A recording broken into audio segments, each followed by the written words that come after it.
देखो हमारी प्राकृत संख्या 1 से शुरू होती है, 1 2 3 4 5 6 7 8 9 10 11 12, है ना, ये अनंत तक जाती है। अब इन संख्याओं में से हमको ये 4 चीजें समझना है। बहुत सारी संख्या है हमारे सामने, अब इनमें से हमको 4 चीजें समझना है। कौन कौन सी संख्या है? बहुत सारी ये संख्या है ना। देखो 2 अंकों की संख्या भी, 3 अंकों की संख्या भी, 1 अंकों की संख्या भी। अब इन संख्याओं में से हमको समझना है कि ऐसी कौन सी संख्या है इसमें जिसको हम सम कह सकते हैं, ऐसी कौन संख्या जिसको हम विषम कहें, ऐसी कौन कौन सी संख्या इसमें जिसको हम विभाज्य यानी भाज्य कहें, और ऐसी कौन सी संख्या जिसमें अभाज्य या उसको हम ऋण संख्या कह सकते हैं। ये 4 चीजें हमको इसके अंदर समझना है इन संख्याओं में से। बहुत सरल है, अब ध्यान से देखोगे तो समझ जाओगे। इन संख्याओं में से, है ना, वो कितने भी अंकों की संख्या हो सकती है, 1 अंक की, 2 3 4 5, कितने भी अंकों की संख्या है। इन संख्याओं में से हमको ये 4 संख्याएं समझना है। ये संख्या है ना हमारे सामने, क्या है? ये सब संख्या है ना। तो इन संख्याओं में से हमको समझना है कि सम संख्या किसे कहेंगे, विषम संख्या किसे कहेंगे, विभाज्य संख्या जिसको दूसरा नाम है भाज्य, जो विभाजित हो जाती है, और अभाज्य संख्या जिसमें किसी संख्या का भाग नहीं लगता है, इसको ऋण संख्या भी कहते हैं।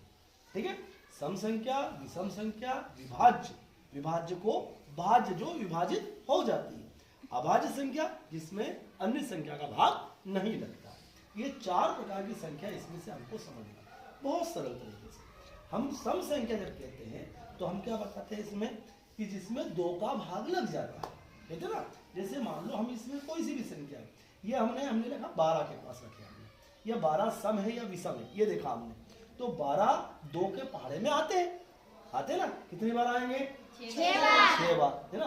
2 छंग 12 मतलब 12 क्या है? सम संख्या है ना। अब हमने देखा कि ये 3 है, 3 सम है या विषम है? तो अपन विषम है, तभी 3 नहीं आते 2 के पहाड़े में, है ना। अब अपन ने देखा, तो यहाँ हम देखेंगे कि इसमें सम संख्या कौन कौन सी है। तो हमने देखा तो ये जो 2 है ये 2 के पहाड़े में आ जाते हैं, 4 2 के पहाड़े में आ जाते हैं, 6 आ जाते हैं, 8 10, ठीक है, ये 2 के पहाड़े में आ जाते हैं। तो ये संख्या क्या है? सम संख्या, है ना।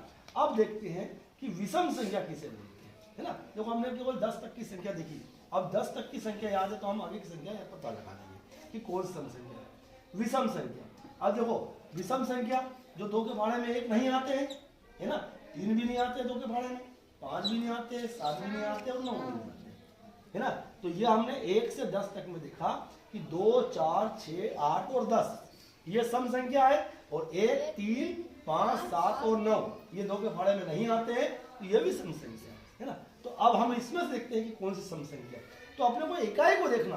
अब देखो यहाँ इकाई में 1 है, तो इकाई में 1 है, तो 1 2 के पहाड़े में नहीं आते हैं, तो ये भी सम संख्या होगी। अब यहाँ देखो, यहाँ क्या अपन ने बोला था, 12 को सम संख्या बोला था, क्योंकि 2 इसकी इकाई में क्या है? 2 है, तो ये 2 क्या है? सम संख्या है, इसलिए 2 को, ये 12 को हम सम संख्या बोलेंगे। कोई संख्या, ये 19 को लो, क्या ये सम संख्या है क्या? तो इसका इकाई का अंक देखिए, यह इकाई का अंक में क्या है? 9, तो 9 क्या है? विषम संख्या, इसलिए 19 ये विषम संख्या। कितनी भी बड़ी संख्या हम ले लो, है ना, ये हमने सम संख्या दी, ये 341 3 अंकों की संख्या दी, तो हम क्या दें? ये सम है या विषम है, इन दोनों में से क्या है? तो हम इसके इकाई के अंक में जाओ, इकाई में 1 है, और इकाई को 1 को हमने क्या बोला था? विषम, इसलिए ये विषम संख्या। 4 अंकों की संख्या ले लो, हम 4 अंकों की संख्या ले लो, ये लो 4357 लिख दिया हम। अब ये इकाई के अंक में गए हम, तो ये सम है कि विषम है? तो ये 7 को देखो हम, 7 2 के पहाड़े में आते क्या? नहीं आते, तो कौन सी संख्या हुई है? विषम संख्या।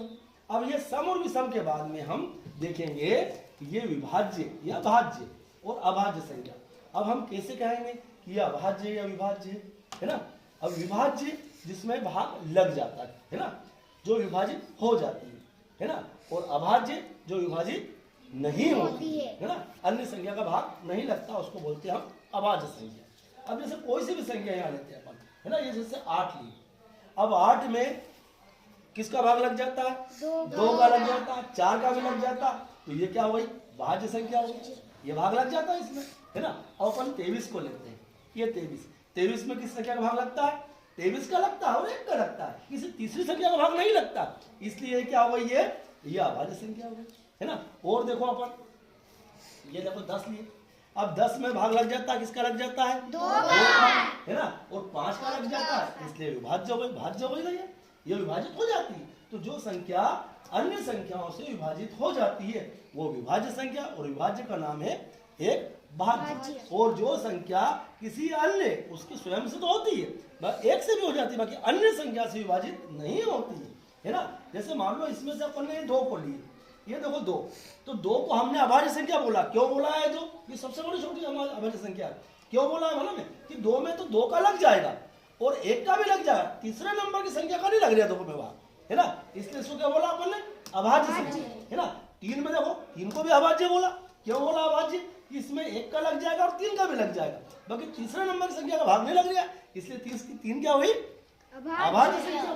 देखो आप 4 में भाग लग गया तो इसलिए ये भाज्य संख्या है ना, विभाज्य हुई। अब 5 में देखो आप, 5 में भी भाग नहीं लगता है, 1 का लग जाता, 5 का लग जाता, तीसरे नंबर की संख्या का नहीं लग रहा, है ना। देखो 7 में भी भाग नहीं लग रहा, तो 7 भी अभाज्य संख्या है। तो जिसमें किसी भी संख्या अन्य संख्या का भाग नहीं लगता